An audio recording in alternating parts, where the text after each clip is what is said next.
asalaamaaleykum mbokk yi Sénégal asalaamaaleykum chers compatriotes rawatina étudiants yi nga xamante ni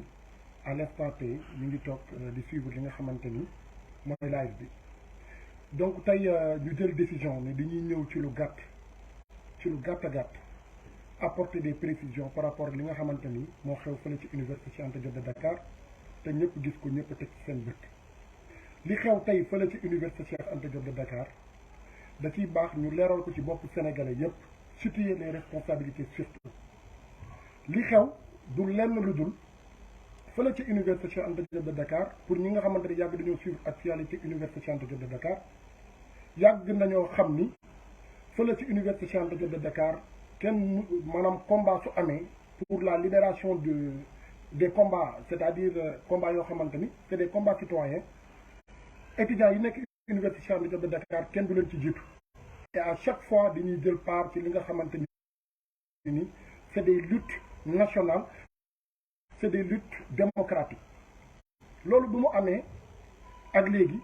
seddu nañ ni en tout cas procès bii mujj ci muy procès du président Ousmane Sonko ñu bëri gis nañ ne université dara xew foon amul woon benn yëngu-yëngu loolu kon da ciy baax ñu ñëw waxtaan ak sénégalais yi wax leen lan mooy cause yi ak lan moo waral loolu waaye aussi tey tamit gis nañu ne loolu amoon amaatut maanaam tey étudiants yu bëree takku nañu génn ñoom tamit pour prendre part à cette manifestation qui est un droit fondamental garanti par notre constitution am aussi lu ci jot a xew lan moo ci jot a xew ay étudiants yoo xamante ni dañu leen blessé grièvement ba ñu mujjee fi nga xamante ne mooy service médical bu université Cheikh Anta Diop de Dakar photo yi je pense que yéen ñëpp gis ngeen ko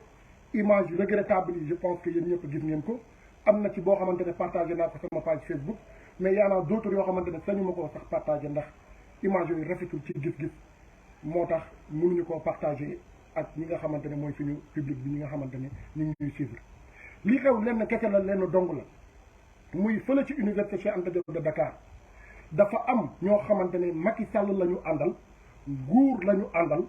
ba pare taxaw ci biir université bi pour terroriser tous les étudiants révolutionnaires wala tous les étudiants patriotes yi nga xamante ne ñu ngi ci biir université Cheikh Anta Diop de Dakar yéen ñi may suivre vous n'êtes pas sans savoir que man mii di wax ak yéen man Pape Abdoulaye Touré dàqee nañ ma fële ci université Cheikh Anta Diop de Dakar lu toll ci juróomi at yoo xamante ne defe na ñetti at yoo xamante ne war naa ko tëdd ci lu teggul fenn ndaxte boobu ba léegi du benn preuve bu palpable bu ñu teg sur la table ne yow Pape Abdoulaye Touré lii la nga dàqee pour juróomi at waaye lu gën a bizarre ci loolu et lu jar a bàyyi xel muy ñun ñi nga xamante ne envoie message la ñu wax ni yéeyaay moom la ñu dàqee te dara amu ci am na ñoo xamante ni c'est des criminels yu nekk biir université parce que képp koo xamante ne am nga tey fitu yëkkati jaasi tiim sa moroomu nit di ko gor tu es un criminel tey ñooñu ñu ngi vaquer librement à leur préoccupation fële ci université Cheikh Anta Diop de Dakar lii moo nekk di xew fële ci université Cheikh Anta Diop de Dakar c'est-à-dire il y a la mouvance présidentielle qui est en train de relier terre et ciel pour maîtriser l'université Cheikh Anta Diop de Dakar mais aussi pour terroriser les étudiants qui depuis des années se battent pour la liberté d'opinion, pour la liberté d'expression, pour un Sénégal autrement, pour un Sénégal pour tous, pour un Sénégal de justice. tey lii moo nekk di xew fële ci université Cheikh Anta Diop de Dakar waaye ñëpp xam nañ ni la coalition Yewwi Askan Wi qui est une coalition de l'opposition dañoo dugaloon une lettre d'information adressée ko ki nga xamante ni mooy le préfet de Dakar pour amal doxub ñaxtu pacifiquement fële nga xamante ne war a départ fële nga xamante ne mooy rond-point université Cheikh Anta Diop de Dakar muy rond-point kudd bi avenue Cheikh Anta Diop daal di jubali fi nga xamante ne mooy rond-point poste Médine ñun bu ñuy nekk coalition bu ñuy nekk ci collectif ñoo lànk je me rappelle très bien organiser nañu une manifestation boo xamante ne on avait comme point de départ rond-point de l'université Cheikh Anta Diop de Dakar et comme point de chute rond-point poste Médine itinéraire boobu du lu bees préfet autorisé woon na ko à l'époque ñu dem fa ànd ceeg étudiants yi nga xamante ne pare dañu pour prendre part à cette manifestation parce que c'est une liberté fondamentale ñu ànd ceeg sénégalais yi ñu ñëw ñu marche pacifiquement dem coow jibul bal tàkkul léegi préfet de Dakar interdire pour cette fois-ci c'est-à-dire la manifestation bi nga xamante ne moom la waa coalition Yewwi Askan Wi waroon def foofu ci lu mu tegul fenn parce que juridiquement l'arrêté préfectoral est illégal et illégitime. Lu tax est illégal parce que droit constitution dafa jox citoyen sénégalais bu nekk un droit fondamental bu ñuy wax le droit à la manifestation, le droit de manifester. Loolu autorisation boobu constitution moo ko joxe. Maintenant nous sommes dans un régime de demande d'autorisation où nous ne sommes plus dans un régime de demande d'autorisation mais plutôt dans un régime de déclaratif. La différence entre un régime de demande d'autorisation et un régime déclaratif, dans un régime de demande d'autorisation, il faut demander l'autorisation de l'autorité administrative compétente. Et contrairement dans un régime de déclaratif, où il suffit tout simplement d'introduire une lettre d'information adressée à l'autorité administrative compétente pour yëgal ko ni jour tel heure tel bëgg nañu manifester bërëb sàngam jëlee ko foofu war a yem fii ci régime boobu la ñu nekk. moo tax vu que ci régime boobu la ñu nekk on ne demande pas d'autorisation au préfet dañ leen di yëgal tout simplement. Maintenant préfet bi lan la jox comme motif juste pour vous dire que l'arrêté préfectoral est un arrêté illégal qui viole d'ailleurs la constitution mais aussi la loi qui régit les réunions publiques. Parce que soo leen demee tey ci loi 7802 du 29 janvier 1978 relative aux réunions publiques en son article 14 dama bëgg yëgal Sénégal yëpp que ni en ce qui c'est-à-dire concernant les libertés fondamentales les libertés publiques les libertés d'opinion les libertés de manifester loolu loi bi kese mooy autoriser loi bi mooy interdire préfet bi intermédiaire kese la ci c'est-à-dire moom autorisé wul interdire wul c'est la loi qui autorise jël leen tey article 8 ak article 10 bu constitution bi ñoom ñoo autorisé c'est-à-dire ce droit à la manifestation ñoom ñoo ko jox tout citoyen sénégalais mais ngeen dem tey ci loi bi ma cité sànq muy la loi 78/02 du 29 janvier 1978 relative aux réunions publiques à son article 14 loi boobu dafa ne pour que ñu mën a xañ seen citoyen sénégalais bi sañ-sañ bu mu am pour manifester il faut 2 conditions cumulatives et non alternatives. Condition cumulative mooy benn mënul dem bàyyi moromam alternative mooy benn su ñëwee mën na dem yóbbaale beneen bi nga xamante ne ñëwut. La loi elle est claire et nette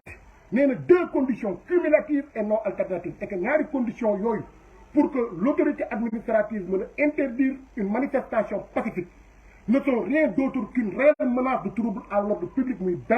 beneen bi mooy une insuffisance de forces de défense et de sécurité pour s'opposer à cette réelle menace de trouble à l'ordre public. Le préfet de Dakar ñun ñi ñëpp gis nañu ne démb xaw ma barki démb génnee na arrêté illégal am ne dafa interdire li nga xamante ne nii tey mooy manifestation bi Yewwi Askan bi waroon def pour exiger un état de droit pour exiger li nga xamante ne mooy une justice transparente une justice impartiale pour exiger également la libération de tous ces otages politiques parmi lesquels il y a des étudiants dedans. préfet ne daf ko interdire indi ñaari motif muy ban muy nee na menace de trouble à l'ordre public waaye aussi entrave à la libre circulation des biens et des personnes. Or ñun ñëpp xam nañ lu loi bi wax parce que wax naa ko ci sànq loi bi dafa ne ñaar yooyu foog ñu ñëw est-ce que dégg ngeen ci arrêté préfectoral bi une insuffisance de forces de défense et de sécurité pour s'opposer à cette réelle menace de trouble à l'ordre public. Non non amu ci donc préfet dafa violer loi boobu. Maintenant quand une décision préfectorale est manifestement illégale est-ce que citoyen sénégalais bi war naa sukkandiku wala war naa obtempérer par rapport à cette décision là moo tax daal di fippu ne ñoom duñu respecter cette décision injuste cette décision illégale. looloo tax tey à l'université Cheikh Anta Diop de Dakar ay étudiants nekk ay citoyens sénégalais avant d'être des étudiants ne ñoom dañoo bëgg pour ñu libérer leurs camarades étudiants yi ñu jàpp ne ñoom dañoo bëgg un état de droit ñoom nee nañ dañoo bëgg un Sénégal de justice un Sénégal pour tous un Sénégal boo xamante ne tey kumba amul ndey bi am ci justice ak kumba amul ndey bi am ci justice bu mu jeex tàkk ñu neen dañ leen koy xañ naka lañ leen koy xañee muy ay nervi yoo xamante ne dañ leen recruter yóbbu leen à l'université Cheikh Anta Diop de Dakar ay nervi je pèse bien mes mots parce que képp koo xamante ne gros bras ñu lay digal pour ngay duma ay étudiants ñu lay digal pour ngay agresser ay étudiants tu n'es pas un agent de sécurité mais tu es un nervi donc ay nervi yi ñu yóbbu biir université pour ñu empêcher étudiants yi ñu exercer seen droit constitutionnel. Au-delà de ça am na lu ñuy wax maire national te ñu bëri ci yéen xam nañ ko rawatina étudiants yi nekk ci kat maire national mooy la mooy mouvement des élèves et étudiants républicains maanaam université lu fa xew dafa jéggi dayo képp kuy étudiant patriote suñ la gisee nga yor puso soo moytul sa dàq à vie xaj na ci waaye aujourd'hui force est de constater que à l'université Cheikh Anta Diop de Dakar ñi fay doxantoo ay jaasi ñi fay doxantoo ay paaka ñi fay doxantoo ay jam ñoom ñëpp maire national lañ bokk amuñu il ne s'inquiète même pas le recteur de l'université Cheikh Anta Diop de Dakar maanaam di jëntuwul sax ñooñu lu ñuy def waaye ay bu ko benn Pape Abdoulaye Touré yoroon tey ay bu ko benn patriote yoroon nga gis léegi ñu convoqué conseil de discipline xool lu ñuy def ba exclure la éjecté la biir l'université Cheikh Anta Diop de Dakar lii nekk une injustice notoire boo xamante ne kenn ci ñun waru ko nangu tey ay étudiants génn université ku ko xam ni la liberté d'opinion foofu la fekk baax la liberté d'expression foofu la fekk baax université da ngay ñëw gis ay nit yoo xamante ne xamuñu sax lu ñuy xeex xamoo sax lu ñuy xeex ñu nekk taxaw ci grande porte bi di jàmmarloo policiers yi te sa yoon du ci nekk léegi lan moo war a tax ay étudiants patriotes jub ne ñoom dañuy exercer seen droit constitutionnel ay nit nekk ci biir université bi ne doo leen ko fi defee ba mu jaral leen ñu gaañ ci ay nit gaañ yu méttee am na ci koo xamante ne mooy photo bu ma publier sama page kooku beggu naaw la béjjën lañu ko jam ci bopp ba bopp bi ubbeeku ñeneen ñi ay paaka lañ leen jam au vu et au su de tout le monde te du mujj fenn ce qui est scandaleux dans ce pays mooy soo ànd ak Macky Sall lu la neex defal ci réew mi du mujj fenn et pour joxe preuve ci li may wax nii en juin 2022 bii passé mooy premier concert casserole bi opposition bi woote woon rawatina le président Ousmane Sonko ay étudiants libres yu nekk biir UCAD ne ñoom aussi d'accord ñu ak Macky Sall nu mu yore réew mi di fàttali ne budget état sénégalais yëpp am nañ ci wàll parce que à l'instant T où je vous parle chaque citoyen sénégalais muy mineur muy majeur muy incapable muy ku mu mënti doon chaque jour que jëfee yaa ngi fay 1600 voire 1700 de dette sans exception sénégalais yëpp waa léegi sénégalais biy fay 1600 wala 1700 de dette nga ne moom amul droit wax réew mi nu muy doxee alors que ANSD nee na près de 40% des sénégalais ne peuvent pas avoir 1000 francs par jour ñi nga xamante ne 40 téeméeri sénégalais yoo jël ñeent fukk yu mënul am ñaari téeméer par jour te ñoom ñi ngi fay chaque jour 1600 voire 1700 de dette yoo xamante ne état bi Sénégal jógewul ci poosu Macky Sall jógewul ci poosu kenn lii moo nekk tey di xew biir université Cheikh Anta Diop de Dakar ñu ne étudiants yi waruñu koo dénoncer ay étudiants génn mobilisé wu yàggoon nañ leen ko def parce que le 16 bii passé soo leen gisee lu tax amul yëngu-yëngu parce que dañoo fay ay nit su université fu war a yëngu wala su événement amee ci réew mi mënoo leen xam ñaata millions ni ñuy dugal ci biir université bi rien que pour contrer ces étudiants patriotes qui se battent pour leur pays mënuma laa wax ñaata millions la ñuy éjecté biir la ñuy dugal biir université pour fay ci ay nit ñu yor ay jam au vu et au su de tout le monde te après du mujj fenn looloo nekk di xew tey à l'université Cheikh Anta Diop de Dakar et c'est déplorable ce qui se passe là-bas maintenant ñan ñooy responsable yi ñun ñëpp xam nañu leen mais c'est le directeur Maguette Sène qui est le premier responsable le directeur Maguette Sène mooy le premier responsable de ce qui est en train de se passer à l'université parce que sànq maa ngi leen koy wax en juin premier concert casserole bi ay étudiants bu ñu génnee na ni ñoom dañuy concert casserole yàquñu tojuñu defuñu dara mais dañuy jël seeni bool tëgg pour wane ni ñoom tamit d'accord ñu ak Macky Sall ni mu yore réew mi ay étudiants yu bokk maire national accompagné par xawma des agents de sécurité la xawma des nervis ñuy dal ci kaw booy mais heureusement jour boobu booy leen ëppoon téeméeri junni yoon parce que duma nañ leen bu ñu daw làqatu ji mais après lan lañ def bàyyi ba fajar ñu dem di cibler ay chambre dugg fa ba am na benn étudiant Pastef bu ñuy wax Nabi boo xamante ni jamoon nañ ko fa ñaata coup de couteau plus de 5 coups de couteau ñu jam ko ci chambre am lañ ko fekk jam ko ci ay poot jam ko ci ay loxo coow loolu yéen ñëpp yëgoon ngeen ko lii moo nekk di xew université Cheikh Anta Diop de Dakar lii la Macky fii la Macky Sall yóbbu réew mi tey te ñi ko def loolu xam nañu leen ñun ñëpp gis nañu leen ñun ñëpp mais amuñu benn inquiétude parce que dara fekku leen ci le recteur de l'université Cheikh Anta Diop de Dakar Ahmadou Ali Mbaye il s'est contenté à l'époque parce que presse bi yëpp ñu ngi ko doon relayer il s'est contenté tout simplement d'écrire un communiqué te ñun ñun dañoo yónnee message ñu convoqué ñu conseil de discipline jël une décision injuste ne dañ ñoo sanctionné 5 ans léegi ay étudiants ay ñoo xamante ne sax nekkatuñu ay étudiants parce que ñun xam nañ ñu nekk ay étudiants biir UCAD maire national soo ci génnewoon étudiants yi lu ciy def du bëri soo ci génnewoon ñu nekkul étudiant bi mooy ñu ciy def du bëri ñun néew a néew li ñuy def la ñuy doon mais tey ñoom ñoo nekk biir université di agresser nit ñi di terroriser étudiants yi ndax lan am na ñu nekk seen ginnaaw ñoo xamante ne lu ñu mënti def ñooñu dinañ nekk seen ginnaaw di leen protéger ba yoon du def liggéey ñaata plainte moo am ci dossier bi dem leen commissariat point ngeen laaj commissaire Thiam ñaata plainte la jot yoo xamante ne ce sont les mêmes personnes ce sont les mêmes criminels ce sont les mêmes délinquants ñooy jàpp ay nit di leen agresser di leen gaañ di leen jam te après du mujj fenn fii la réew mi toll tey moo tax je m'en profite pour à travers cette déclaration pour lancer un appel solennel à l'endroit de tous ces étudiants-là qui rêvent un Sénégal autrement, un Sénégal de justice, un Sénégal de droit. Nous jël seeni matukaay fi ñu toll nii bu leen yaakaar justice protéger leen parce que am ngeen ay plainte yu bëri yoo leen introduire mujjut fenn bu leen xaar dara ci kenn bu leen xaar dara ci seen ci Maguette Sène boobu nga xamante ne man DG Nervi laa ko tuddee bu leen xaar dara ci ñi ñu jiite bu leen xaar dara ci recteur parce que ñoom ñëpp muy Maguette Sène muy le recteur Ahmadou Ali Mbaye ñoom ñaar ñëpp ils sont soumis au service exclusif d'un seul homme muy Macky Sall donc bu leen xaar dara ci ñoom ñoo yebal booy ne leen dem leen agressé diw dem leen gaañ diw dem leen def lii diw am naa ne man rek ni ñuy rëbb ci réew mi mais dinaa leen yàgg de parce que actuellement seen rêve yëpp lenn la muy teg loxo Pape Abdoulaye Touré wala ñu agressé ko physiquement loolu mooy seen rêve bu gën a mag éliminer ko physiquement agressé ko ba nga xamante dootul tallati di wax dootul tallati dara seeni pexe yooyu yëpp ñu ngi ñu koy jottali seeni pexe yu ñuy teg yëpp ñu ngi ñu koy jottali waaye ce qui se passe actuellement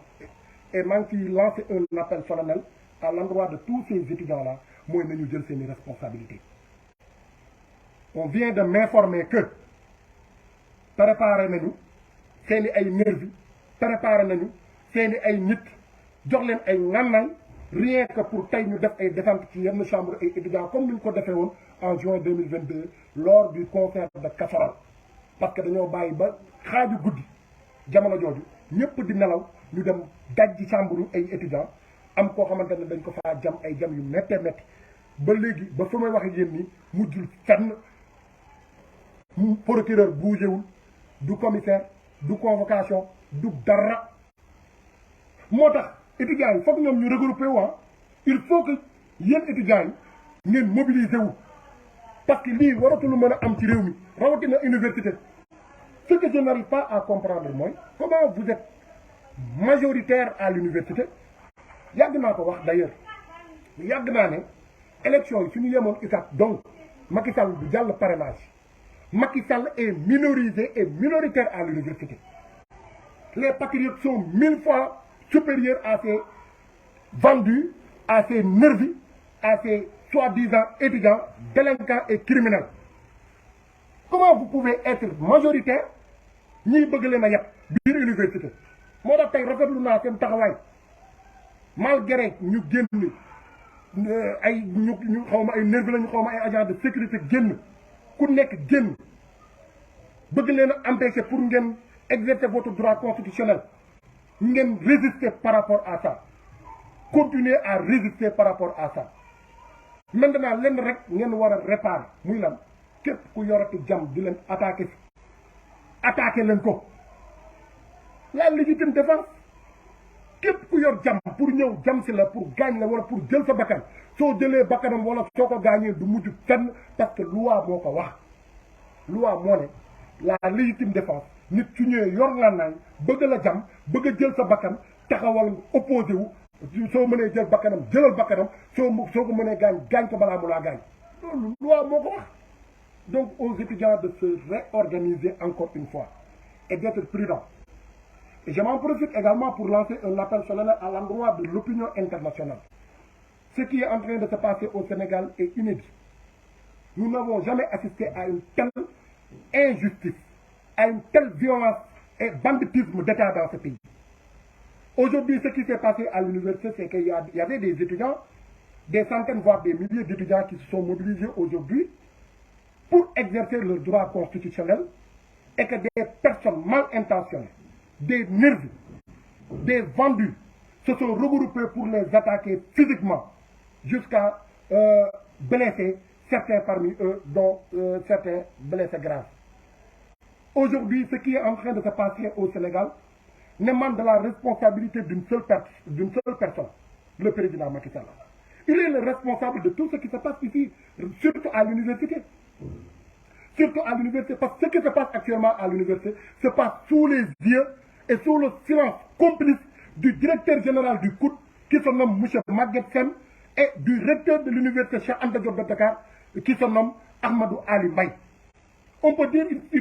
même dire qu'ils sont les sponsors de ces actes de barbarie. Ils sont les sponsors de ces actes de barbarie. Parce qu'à l'université, s'il s'agissait d'un étudiant patriote qui a des machettes, qu'on a vu avec des machettes ou bien avec un couteau, sans aucun doute, ils vont se réunir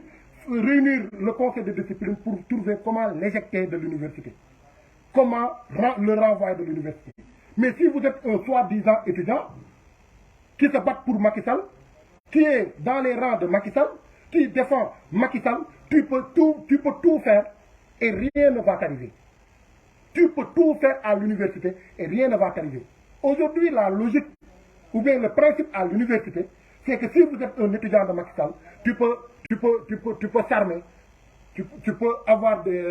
c'est-à-dire un couteau, tu peux marcher avec un couteau ou bien avec une machette, sans craindre rien que ce soit. Mais si tu es un étudiant patriote, mais si tu marches avec une lame, mais tu risques l'exclusion définitive de l'université. Cette injustice, est-ce que nous devons rester les bras croisés et le laisser passer sous silence? Il est inadmissible. Il est inadmissible. Maintenant, aujourd'hui, il y avait des étudiants qui voulaient manifester, exercer leurs droits constitutionnels. Après, il y a eu des altercations entre ces étudiants-là qui n'ont rien à voir avec les étudiants de Mère nationale, c'est-à-dire le mouvement des élèves étudiants républicains, payés pour attaquer ces étudiants-là, ainsi que des nervis qui se trouvent à l'université. Ils ont blessé certains parmi eux, mais de source sûre, ils sont en train de se préparer pour attaquer individuellement ces étudiants qui manifestaient dans leur chambre durant la nuit. Parce qu'ils l'avaient fait en juin 2022 passé. En juin passé, lors du concert de casserole, il y avait des étudiants libres qui voulaient juste montrer leur mécontentement et leur désaccord par rapport à cette gestion nébuleuse, à cette gestion scandaleuse du régime de Macky Sall. Et nous avions tous constaté, tard dans la nuit, des étudiants se sont fait attaquer par des éléments de Mère nationale. Et certains ont été poignardés et jusque-là, il n'y a aucune responsabilité. Et jusque-là, les auteurs de ces actes criminels votent librement leur préoccupation à l'université. C'est ce qui se passe aujourd'hui à l'université. Maintenant, nous interpellons l'opinion internationale afin que chacun et chacune prenne ses responsabilités par rapport à la situation. Par rapport à la situation. En tout cas, ne soyez pas surpris qu'on vous annonce qu'il y a un mort d'homme à l'université. Ne soyez pas surpris si vous entendez qu'on a tué un étudiant à l'université par des nervis ou bien par des personnes armées et qui font partie du maire national. Ils sont capables de tout. Aujourd'hui, en fait, ils sont sortis avec des armes pour agresser frontalement et physiquement des étudiants. Pour agresser frontalement et physiquement des étudiants. C'est ce qui est en train de se passer. Donc, nous avons trouvé l'importance et l'urgence de s'adresser à vous, de s'adresser au peuple sénégalais, mais aussi de s'adresser à l'opinion internationale, afin que vous puissiez parler avec Macky Sall et son régime criminel et de délinquants. Actuellement, ce qui est en train de se passer dans ce pays, en tout cas, c'est inédit. du jamais vu dans l'histoire politique de ce pays. Ils veulent instaurer la peur ici au Sénégal. Chose qu'ils ne peuvent pas faire. Ils ont emprisonné combien de personnes? Plus de 400 et quelques personnes se trouvent actuellement ou bien sont en train de courir dans les différentes prisons de ce pays. Est-ce que nous devons accepter cela? Si tu es avec Macky Sall, tu peux faire tout ce que tu veux. La justice ne bougera même pas le petit doigt. Leur procureur soumis ne bougera même pas le petit doigt. Combien de plaintes on avait introduit? Nous avons introduit combien de plaintes? Aucune suite par rapport à ces plaintes-là. Il n'y a aucune suite. Même une seule plainte n'a connu, c'est-à-dire une suite favorable. Et s'il s'agit d'eux, mais la justice accélère la cadence. Accélère la cadence. Rien que pour réprimer des gens qui n'ont pas, en tout cas qui ne partagent pas le même avis que Macky Sall. C'est ce qui se passe actuellement à l'université. Et nous voulons mettre en garde ces délinquants payés pour agresser ces étudiants-là. Nous tenons à dire à l'opinion internationale qu'aujourd'hui, ils sont en train de préparer des gens pour qu'ils puissent attaquer des étudiants à l'intérieur de leur chambre. Comme ils l'ont fait, d'ailleurs, en juin passé, en attaquant des étudiants jusqu'à les poignarder. Jusqu'à empoignarder certains. Et jusque-là, la justice n'a pas bougé, n'a pas poussé son petit doigt pour éclaircir ou bien pour réprimer ces délinquants ou ces criminels. Aujourd'hui, ils souhaitent refaire la même chose. Ils cherchent aujourd'hui à faire la même chose. C'est-à-dire attendre tard dans la nuit pour aller cibler quelques chambres des étudiants qui étaient aujourd'hui sur le terrain pour exercer le droit constitutionnel, pour les agresser physiquement. C'est ce qu'ils sont en train de préparer à l'université. Maintenant, nous voulons prendre à témoin tout le monde. Tout ce qui se passe à l'université, ça relèvera de la responsabilité exclusive de Macky Sall et personne d'autre. Et personne d'autre. Donc, mbokku sénégalais yi lii la ñu bëggoon a yaatal ak yéen par rapport à déclaration yi nga xamante ne bëgg nañ ko def parce que ñu ko sekkal c'est des délinquants avérés, c'est des criminels avérés parce que ku am xolu tiim nit jam ko am xolu tiim nit gor ko yow criminel nga délinquant nga sa place mooy kaso waaye tey régime bi fi ne ñoom ñooy en tout cas les sponsors de ces délinquants parce que gis nañu fi ay nervis yi ñuy recruter de leen wàccee ci mbedd mi pour ñuy dal ci kaw askan wi tey dañoo bëgg terroriser université mais qu'ils savent qu'ils sont en train de perdre leur temps parce que personne n'arrivera à terroriser l'université foogoon nañu suñu génnee par Abdoulaye Touré université dara dootul yëngu dara dootul xew. Aujourd'hui les étudiants ont prouvé le contraire et nous encourageons vivement aux étudiants de continuer sur cette lancée, de ne laisser à personne les intimider gratuitement.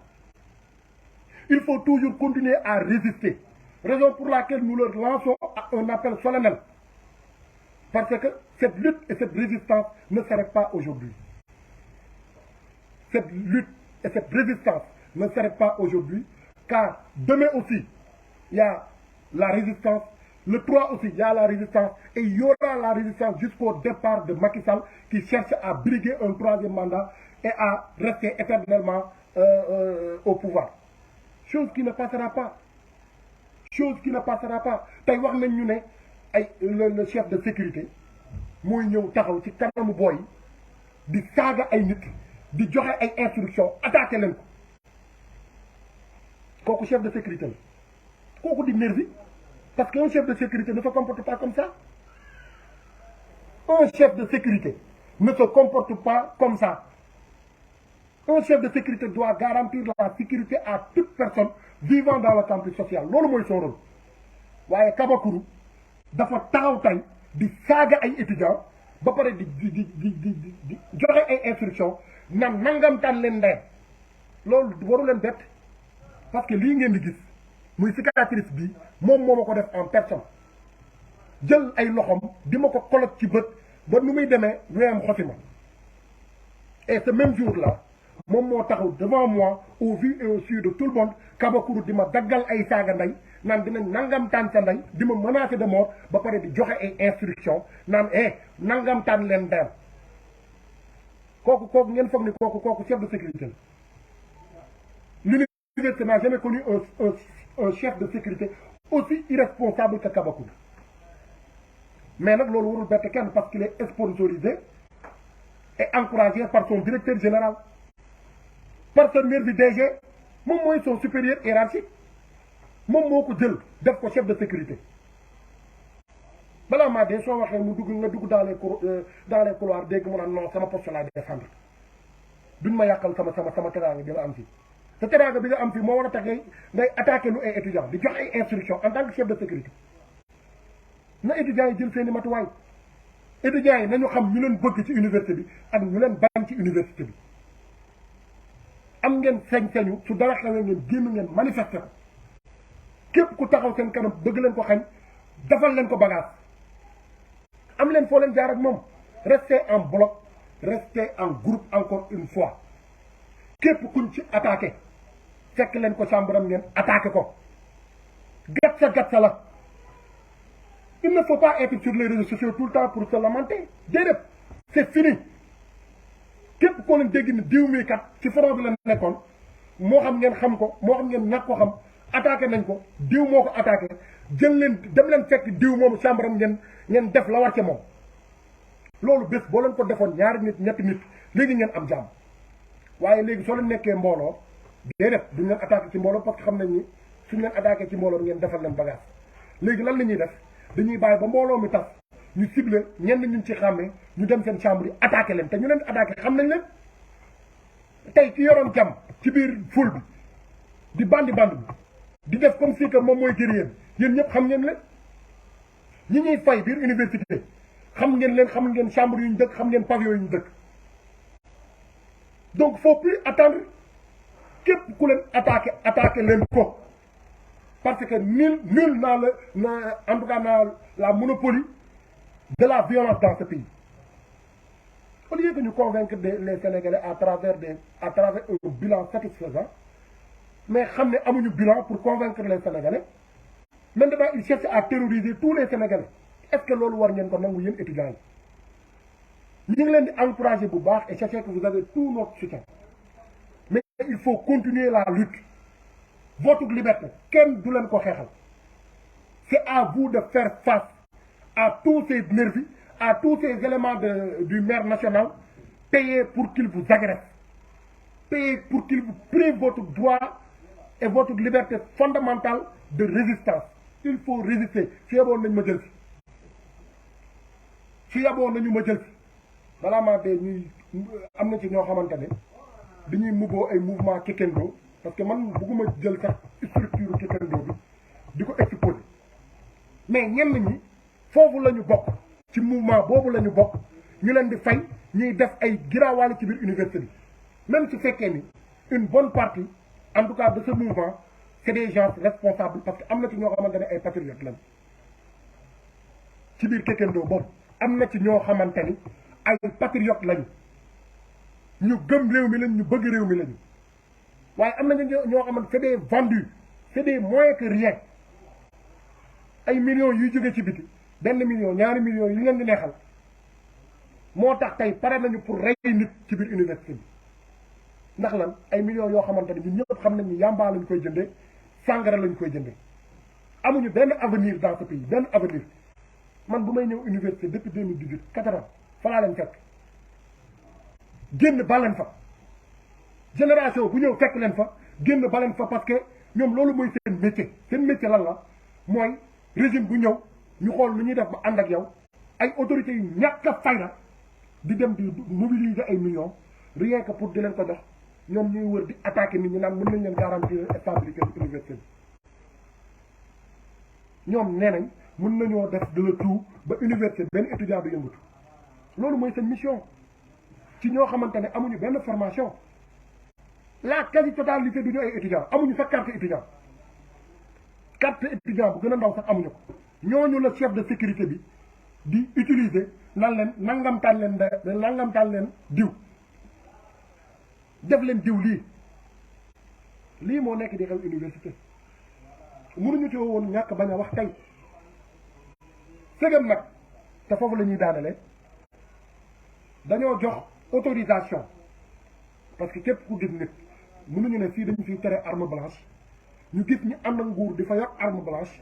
du communiqué du conseil de discipline du benn décision bu autorité bi jël pour wax leen ñu teg arme blanche yooyu kon mën nañ jàpp ni arme blanche kenn tereetu ko biir université kon mën nañu jàpp ni de manière ricochet que ne arme blanche kenn terewu ko université parce que étudiants yi bu leen ñàkk fayda bañ leen di tere yéen patriotes di arme blanche te suñu gisee ku ànd ak nguur bokk maire national wala ànd ak Maguette Sène di ko maral su yoree arme blanche du mujj fenn util leen seeni ngànnaay comme ñoom man ci digg bi laay jaar dama ne util leen seeni ngànnaay comme ñoom ku ci génn pour bëgg leen a faagaagal leen ko loolu mooy dëgg ku leen waxul leneen lu dul lii waxu leen lu am lenn moo fi am ci réew mi muy gàtt sa te gàtt sa définition boobu mooy œil pour œil dent pour dent mais ñu attaqué ay nit jam ay nit ci bopp ubbi seen bopp yi ñu yóbbu leen service ñii ñu ñaw leen ñoom ñëpp ñu ñaw leen band leen après du mujj fenn bu leen xaar dara ci justice bu leen xaar dara ci kenn képp koo leen gis mu bëgg leen a faagaagal leen ko vous êtes 1000 fois majoritaire à l'université donc n'attendez plus rien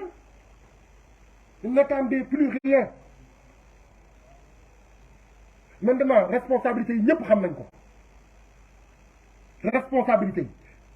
nañ ko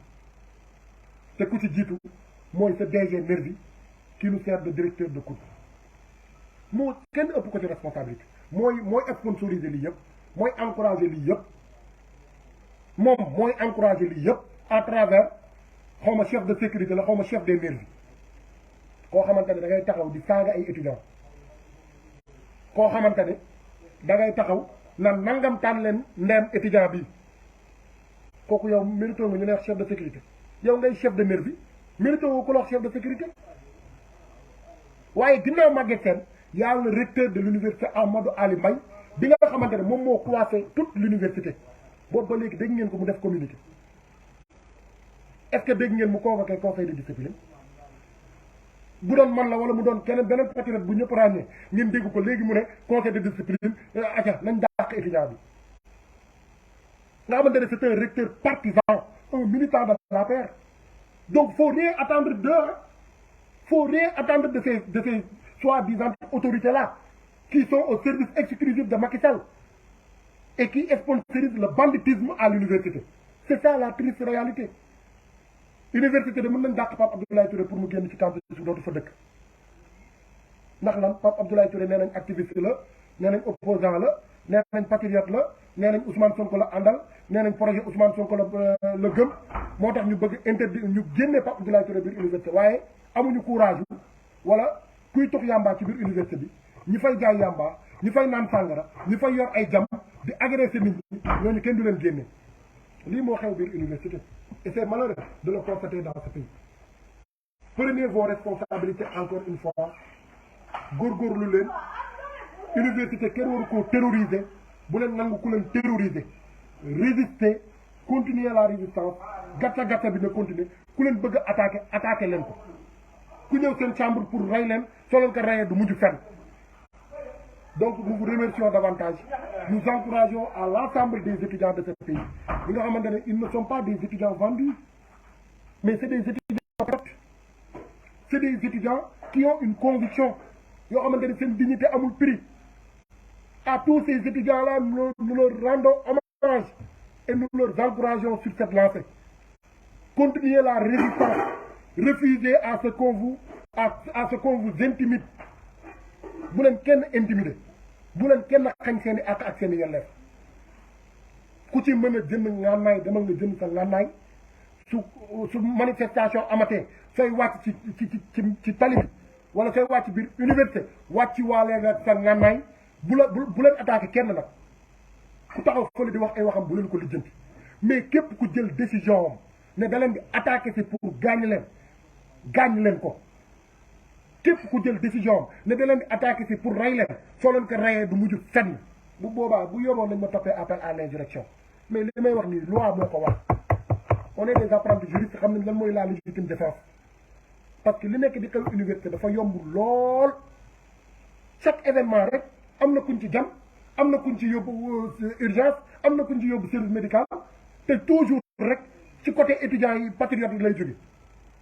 ñi nga xamante ne ñoo bokk ñoo ànd ak nguur di mara nguur ñoom dara du leen ci fekk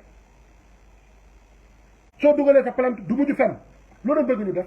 ñu toog ngeen toog ñu rey la bu leen ko nangu bu leen ko nangu tey bu leen ko nangu ëllëg du chef de amul sécurité bu nekk seen xarit nul n'est en tout cas à côté de vous vous êtes les seuls responsables de votre propre vie donc bu leen nangu kenn ku leen ôter la vie résistance gatsa loolu laay woo bépp étudiant rawatina ñu nekk université Cheikh Anta Diop de Dakar en tout cas li moo nekkoon waxtaan bëggoon nañ ko gàttal trop mais gis nañu réaction yi nga xamante ne moo nekk di xew ci live bi